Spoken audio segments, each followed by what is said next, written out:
Hello and welcome to this webinar highlights. Today I just had the pleasure to go live for 1 hour and a half with three esteemed colleagues and talk about the role of autoantibodies in systemic sclerosis.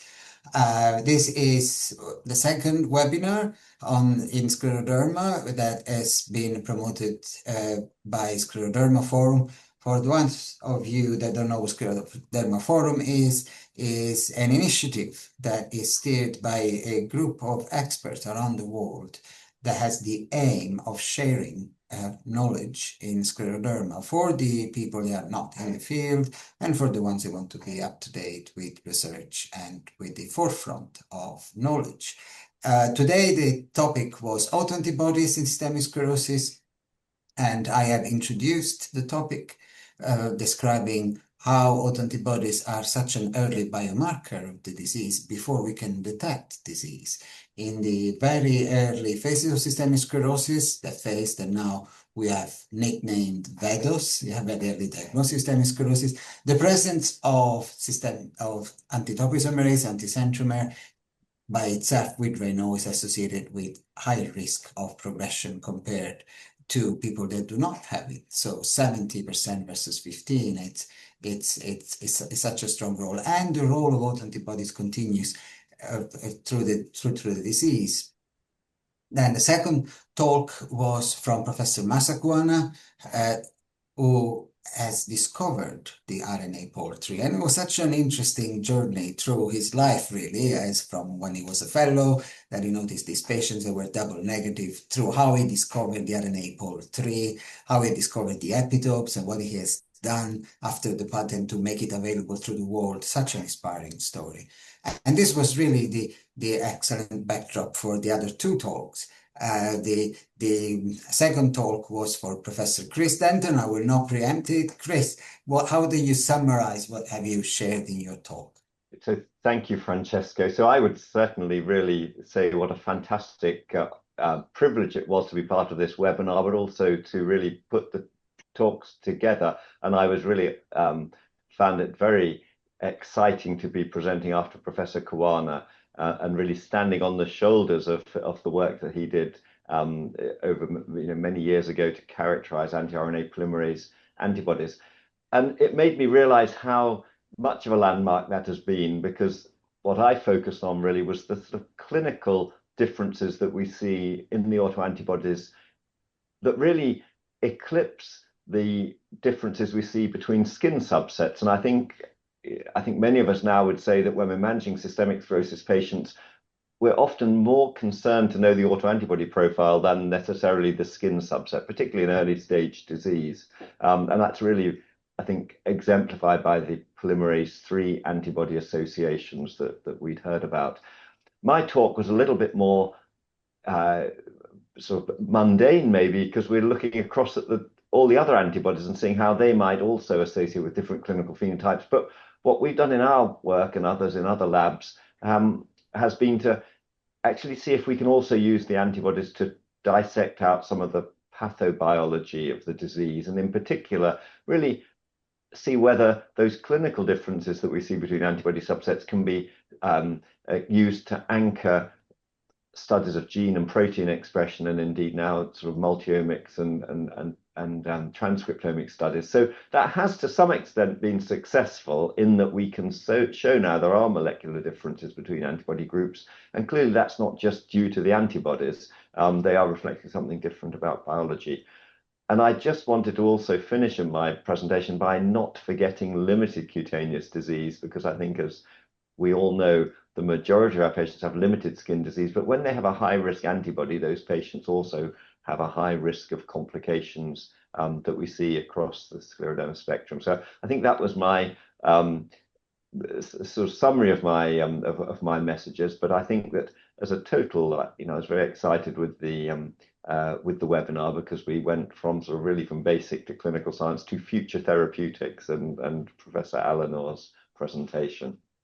Thank you so much, Chris. And actually, you reminded me there was one of the questions we didn't have time to answer because we ran out of time, and it was about the link of autoantibodies and cancer. And I think that would deserve another hour just to discuss microenvironment, role of mutated antigens. But thank you again. Thank you again, not only for your excellent talk, but for the seminal work you're doing. You really, I like the picture of you standing on the shoulders. You brought it to next level and showed us what is the signature associated with these antibodies. We are up for a nice future.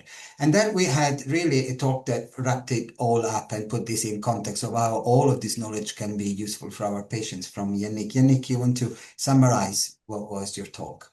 Yes, thank you. It was quite easy and very stimulating to come after your introduction and what Professor Kuwana and Professor Denton showed, because we are really at a very exciting time during which we are now able to become more and more precise to target the cells that produce these autoantibodies. And we can be precise to target premature, mature, very differentiated cells using different pharmacological agents, some being very potent, some being more subtle to interfere with a very specific population. So now we have, of course, the classical monoclonal antibodies with several targets.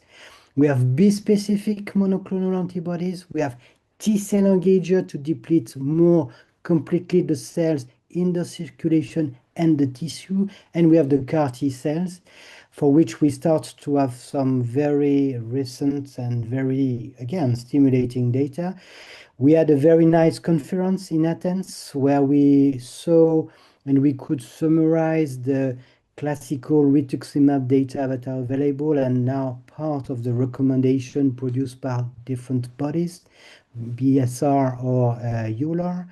We have case series with T-cell engager with different outcomes and different strategy, different safety profile. And we have the first series with CD19 CAR T cells that are producing, again, very stimulating data, deep depletion in some autoantibodies, sustained effect with patients that can remain free of any treatment for several months that we could not expect to be visible in some of our patients. And we have also, I talked at the end about a more sophisticated strategy to interfere the recycling of the autoantibody with the antibody targeting FcRn that demonstrated, for example, in myasthenia gravis, very stimulating later promoting the labeling of the drug, and this is under investigation in systemic sclerosis. So really the armamentarium is growing. We have the ability to be more and more precise. Now we have to work even more to define the patient profile, the best strategy, the time to intervene, and of course, with all these new molecules, we hope to improve the future of our patients. Of course, thank you, Yannick. That was a very nice talk, and I'm sure that people that go and see it on demand will have all they need to know what's going on. And effectively, it's like when you watching a thriller, right? The plot is thickening. Now we have trials targeting B cells. We have a study targeting autoantibodies. We are targeting plasma cells more than B cells. We need cellular therapies. We need engagers. We will know. We will know soon, because when the best way of advancing knowledge, it's implementing a study, and we have so many now that I look forward to understand. Well, thank you. Thank you very much again to both of you. Thanks to our sponsor, Arginex, and to Scleroderma Forum that is making this possible. And if you have an idea, you people listening, on what you would like to discuss, what would you like to have a podcast on or a webinar on, please get in touch. Yeah. This is supposed to be a resource that is for health professionals, but we also see patients that are joining in. And if you think that there is something that we could share, we'll be happy to organize. So on this note, thank you again to the speakers, and thank for the time that you gave, and we'll be in touch soon. Bye, everybody.